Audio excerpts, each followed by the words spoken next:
So a common misconception with the deadlift is that it focuses on your lower back. Usually in the CrossFit world, we know that it's a hamstring exercise, but some people may think that it's a lower back exercise when it's not. So we really want to focus on, like I said, posterior chain engagement, specifically in our glutes and in our hamstrings. So an exercise I'm going to show you, we've done at the gym before. If you don't have something that you can use as sliders, then you can just do a glute bridge or get a towel and do a hamstring curl. But so for purposes of this video, I'm using the covers to paint buckets.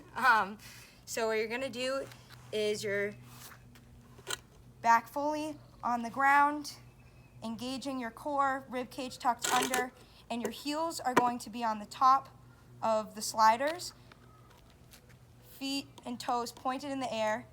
And what you're going to do is you're going to bridge up and slide. Your heels should come as close to your glutes as possible. Squeeze at the top, hold for a second, and slowly come down. Full speed. So even doing one or two, you can really feel the engagement of your hamstrings. If you're tight, you'll feel it a lot more.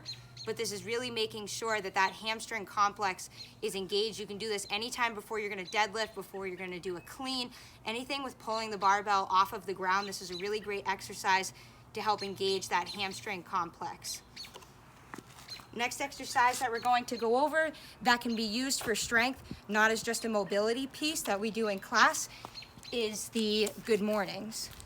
So with the good mornings, PVC pipe or barbell on your back, you can do these without anything on your back, just putting your hands in position. You can use dumbbells and do it in the front.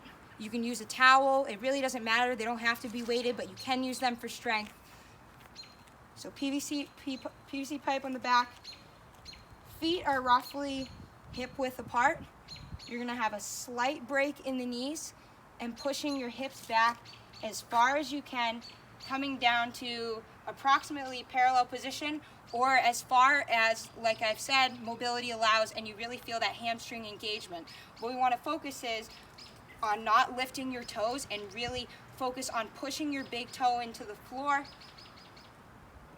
and coming slowly back up. A really good tip for keeping your toes on the ground, I like to say, is curl your toes in your shoes. So when you come down, if you focus on curling your toes in your shoes, it helps your big toe stabilize into the ground and really helps with a push. A tip for this as well, what we can work on is, so we make sure that we're engaging our hamstrings, knees are pushed back, and we're in that proper alignment, is I like to do this exercise coming over to a bench. So if you come close to the bench, when you do your good morning, if your knees come and touch the bench, that means you're using quad dominant, you're possibly using your back, and you're not engaging really anything on the posterior chain. But if you come over to the bench and you do a good morning properly, you can see that there's quite a bit of space between your knee and the bench, so we can really feel that we're getting that posterior chain engagement in your hamstrings and able to come back up, and my knees are still a pretty good distance away from that bench.